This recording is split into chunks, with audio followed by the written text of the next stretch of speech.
Morning, everyone. I'm sure you've seen these beautiful plants around, and you probably know what those are. And right back in here, something else.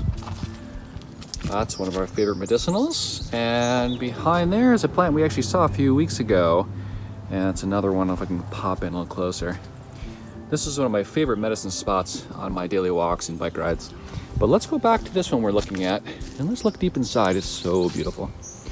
Let's see if we can get up close and personal. Wow, look at that. Is that not just an incredible flower? So, do you know what this plant is? It's all over Portland. Here's my neighbor's version of it. Sorry to have the signs in there. So this plant is a Schultzia californica. This is a member of the poppy family.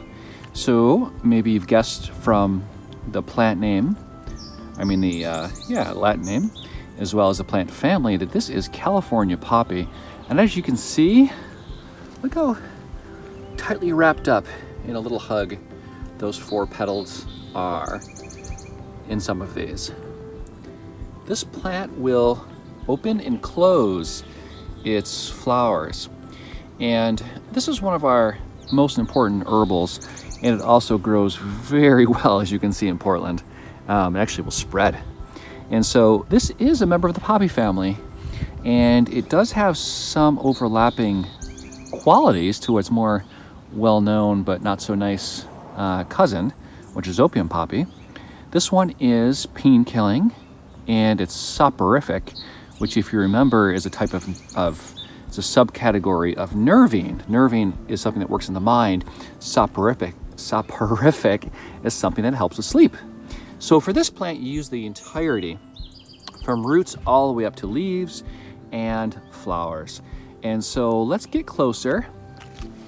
And so how you recognize this is, of course, this is pretty much unmistakable. You really just need one identifier, and that is these brilliant 4-petaled leaves. And if you look inside, gosh, let's go back. I just can't stop looking at that. It's such a beautiful flower.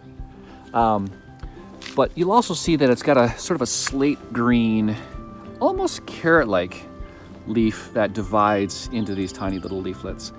And the plant itself is soft and gentle, and kind of almost gives off a feeling of what it conveys, which is sort of soft and a little bit, to be honest, a little numbing to the mind. And in Ayurveda, they would call that tamasic. That just means kind of dulling, kind of grounding. Not a bad thing. It's very similar to cannabis in that way. I would say this is really it would have the effect of the flavor rank, although it's not really rank, which is a little bit narcotic, a little bit calming, pain-killing, antispasmodic, especially to the smooth muscle, and also sleep-inducing. So I don't really give this herb too often during the daytime, but it's one of our favorite, especially when it becomes an issue where people are having trouble with pain, keeping them awake.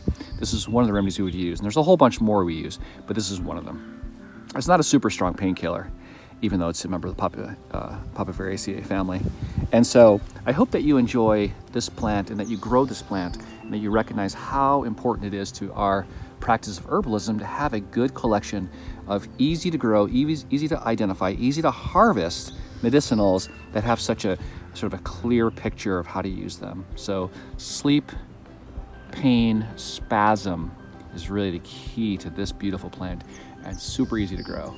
And we won't talk about this one right now, but I do want to show you, not the rose, so that's an amazing medicinal too, but this other plant right here.